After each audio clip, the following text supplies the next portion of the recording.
on church leaders receiving financial support from their congregation. The apostles labored day and night in order to support themselves and not have to receive financial support from the members of the churches which they started. Hear the apostle Paul's own testimony about this. 1 Thessalonians chapter 2, 6-12. Nor of men sought we glory, neither of you, nor yet of others, when we might have been burdensome, as the apostles of Christ. But we were gentle among you, even as a nurse cherisheth her children, so being affectionately desirous of you, we were willing to have imparted unto you, not the gospel of God only, but also our own souls, because ye were dear unto us. For ye remember, brethren, our labor and travail, for laboring night and day, because we would not be chargeable unto any of you, we preached unto you the gospel of God. Ye are witnesses, and God also, how holily and justly and unblameably we behaved ourselves among you that believe. As ye know how we exhorted and comforted and charged every one of you, as a father doth his children, that ye would walk worthy of God, who hath called you unto his kingdom and glory.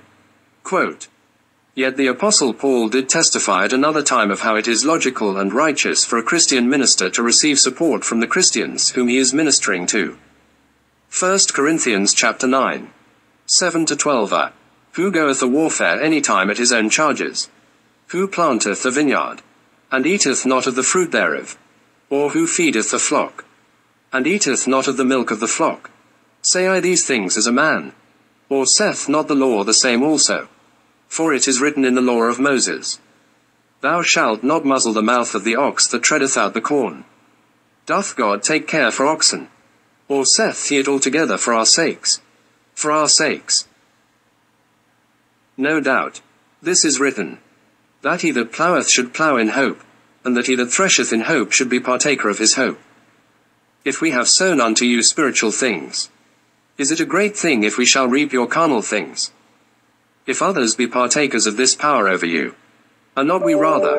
Quote, Was Paul writing something here to the Corinthians which was inconsistent with his own life or in contradiction to what he wrote to the Thessalonians? Certainly not. Paul strove for excellence. He strove to do the best he could for the Lord. There are potential snares in church leaders being supported by those in their congregation, as well as great benefits in avoiding that if possible, since he had a heart to please God and to have the most effective gospel ministry possible. Paul sought to avoid these snares and have these benefits in his ministry.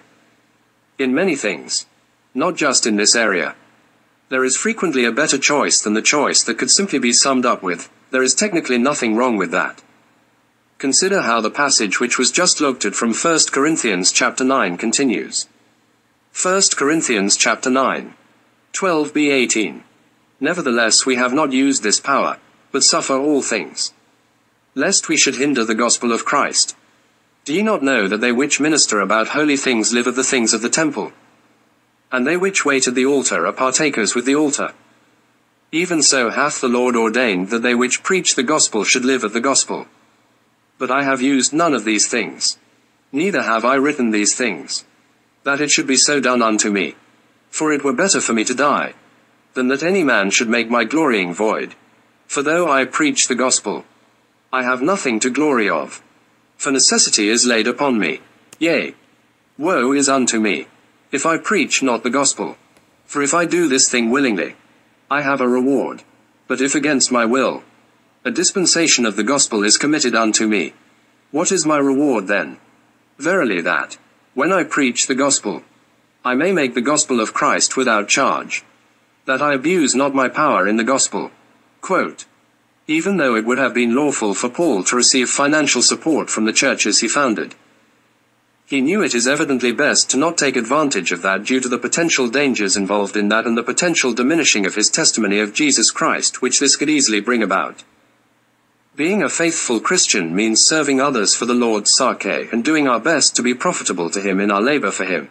Think of the 3 examples Jesus used along these lines in Matthew chapter 25. Especially the parable of the talents, but remember that the parables of the 10 virgins and of the sheep and the goats are directly related to the parable of the talents.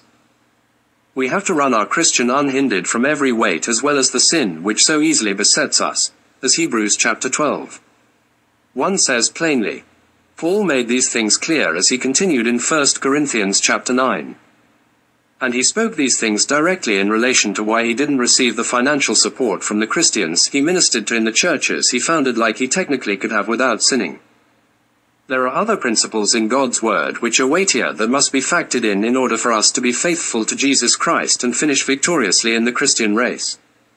Those principles are alluded to as Paul continues further in 1 Corinthians chapter 9.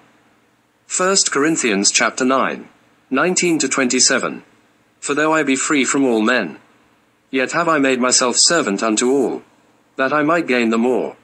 And unto the Jews I became as a Jew, that I might gain the Jews, to them that are under the law, as under the law, that I might gain them that are under the law, to them that are without law, as without law, being not without law to God, but under the law to Christ, that I might gain them that are without law. To the weak became I as weak, that I might gain the weak. I am made all things to all men, that I might by all means save some. And this I do for the gospel's sake, that I might be partaker thereof with you. Know ye not that they which run in a race run all, but one receiveth the prize? So run, that ye may obtain. And every man that striveth for the mastery is temperate in all things. Now they do it to obtain a corruptible crown, but we an incorruptible. I therefore so run, not as uncertainly, so fight I, not as one that beateth the air, but I keep under my body, and bring it into subjection, lest that by any means, when I have preached to others, I myself should be a castaway, that is, disqualified and rejected. Quote, it is surely essential that a Christian who ministers God's word does not regard potential financial gain from their hearers the slightest bit. That is very hard. Anyone who says that it isn't hard is inexperienced at best. It is also true that it is not the best testimony when someone starts a church or starts ministering at a church and then they are receiving financial support from that congregation. People can easily question the minister's motives. Even people who aren't just looking for any excuse to accuse Christians of evil and blaspheme Christianity. It is better for the minister to labor constantly to both minister God's word and to support himself and those under his care. Yet that can come with its own set of problems and with loss of benefits in terms of the testimony of the gospel. Free time, though very dangerous if not put to good use, is often very valuable to have in order to best minister to Christians under one's care and to witness Christ to the community around them. There is a solution to this dilemma which some have the advantage of implementing so that they are not helped financially by those whom they are ministering to. Yet they are still receiving whatever financial help they need in their circumstances without having to work a full-time job to support themselves financially. What is that solution? It is alluded to in 3 John chapter 5:8, as the Apostle John is writing to Gaius, a faithful Christian in fellowship with Christ's first-century apostles. Beloved, thou doest faithfully whatsoever thou doest to the brethren, and to strangers, which have borne witness of thy charity before the church, whom if thou bring forward on their journey after a godly sort, thou shalt do well, because that for his name's sake they went forth, taking nothing of the Gentiles. We therefore ought to receive such, that we might be fellow helpers to the truth. Quote, in this situation, the Apostle John is writing to a mature Christian, whom he is encouraging for financially helping Christians sent forth by apostolic churches to plant new churches among the Gentiles. These faithful preachers had gone forth from established churches to preach the gospel of Christ and establish a Christian testimony where none had existed before. They were supported in their ministry endeavors by faithful Christians, whom they were sent out from and whom they were partners in ministry with already anyways. These had the resources and the willingness to help with financially supporting the gospel ministers they sent out to new ministry fields. This freed up the time of those whom they sent out so they could focus on having the best possible ministry for the Lord, both in terms of time and in terms of eliminating, or at least greatly minimizing, the potential problems which receiving financial support from new Christians in newly founded churches can bring. These new Christians should of course still be taught and commanded regarding tithing and Christian giving for their own sake. When those teaching these things are not personally benefiting from this tithing and giving themselves, it makes a tremendous difference for obvious reasons. This money can, and should, be used to minister to the poor in the church. The poor in the local community or elsewhere, whom the people in the church know are in great need. And or for the other ministry projects which the church does. Praise Jesus.